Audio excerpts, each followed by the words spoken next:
I say to you again, brothers and sisters, that we need a checkup from the neck up. There's a lot of talk about third world relationships, hooking up with the Jews, and recently hooking up with the Arabs. Now, I don't want to rub anybody the wrong way, and I understand that you even had a workshop to address that. Absolutely nothing in the world wrong with the black man and woman developing an international perspective. Nothing wrong with that. We must broaden our horizon. But if you're 30 to 50 million amnesia victims that don't even know who you are, and you leave New York City and on your ticket is Jesse Jackson. We didn't know who you were. We wouldn't know if you're the black Jesse or the white Jesse. We don't know. You got the slave master's name on your ticket. Not only the slave master's name, but you're going with the slave master's slave mentality. Why do you say that, Rushaddin? I say that before we move into the international arena, we must close the door and strengthen ourselves.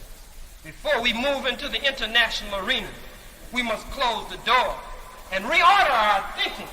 We must close the door and get the kind of organizational structure, program, value system that is necessary that will give us leverage when we move in the international arena. You can't get out of the bed with the Jews, begging the Jews to finance your organization, and before you even take a shower, run and jump in the bed with the Arab. That doesn't make any sense. It's madness. And then what sense does it make to run all the way 10,000 miles from home, from meaning your own people? 10,000 miles from your own people, talking about a homeland for somebody else when you left a place that you couldn't even call home. You don't even have a home, but you want somebody else to have a homeland. That's ridiculous. That's an amnesia victim. That's someone who needs a checkup from the neck up. Why even deal with the individual? I'm not dealing with the individual, Jesse. I am dealing with the act that was made and the fact that many of our people identify with that act, and because you're in a state of flux and confusion because of the COINTEL program's destruction of black leadership and the black movement in the 70s, you don't know which way to go. So any dynamics, any charisma, any tall, afro-wearing, broad-chested, smiling one that has a command and a jingle-jangle, rhythm-rhyme approach to his speaking can get you to go anywhere that they want you to go. Curly-haired Jim could get you to go all the way to Guyana. So I know someone could get you to move locally.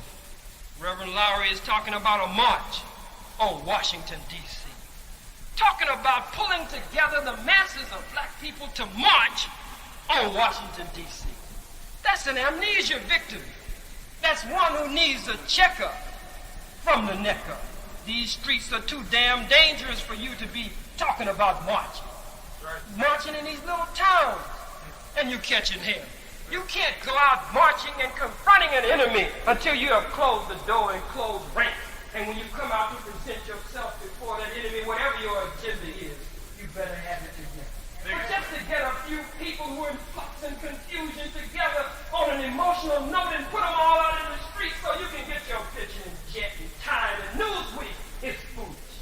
The Klan is killing our people. The Nazis are killing our people. Not just the avowed ones, but those who are in legal positions across this country. Don't take the black woman and the foolish of our people who have not properly evaluated this problem back out on the streets again. In those foolish protest marches, many of our sisters' breasts were bitten off by the vicious dogs that the police sicked on them in the midst of those marches. And now you want to commit our people to the streets again in a march on a show or a note of emotionalism? And another leader telling them about alliances with the Arabs over land that doesn't belong to the so-called Jew nor the Arab. The land doesn't belong to either one of them. If you read Sheikh Anta Diop, Dr. Chancellor Williams, The Destruction of Black Civilization, Dr. Walter Rodney, How Europe Underdeveloped Africa. If you read Dr. Yusuf bin Jurkanin, Black Man of the Nile, read the Honorable Elijah Muhammad message to the black man, you will find that that entire area that is called the Middle East today is incorrectly called the Middle East. It is actually Northeast Africa. You say, oh, no, brother. It was just a few days ago that the white man admitted that Egypt was in Africa. Just admitted that Egypt was in Africa a few days ago. Now you, because he calls it Israel, you call it Israel. I've been to Israel 2 times, not as guest of the Knesset or Menachem Begin, but guest of the original black Hebrew Israelite nation under the leadership of Rabbi Ben Ami.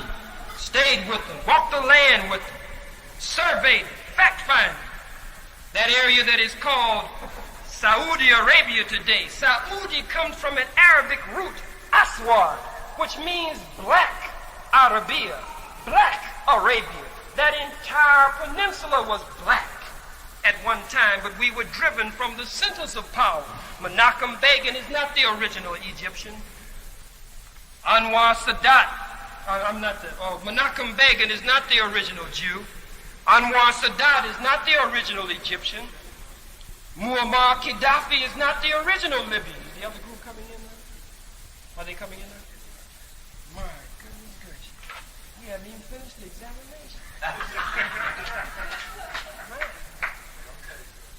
Well, we've got to. If they have to come in, we check on it for us and see where we are. Oh, I see. All right.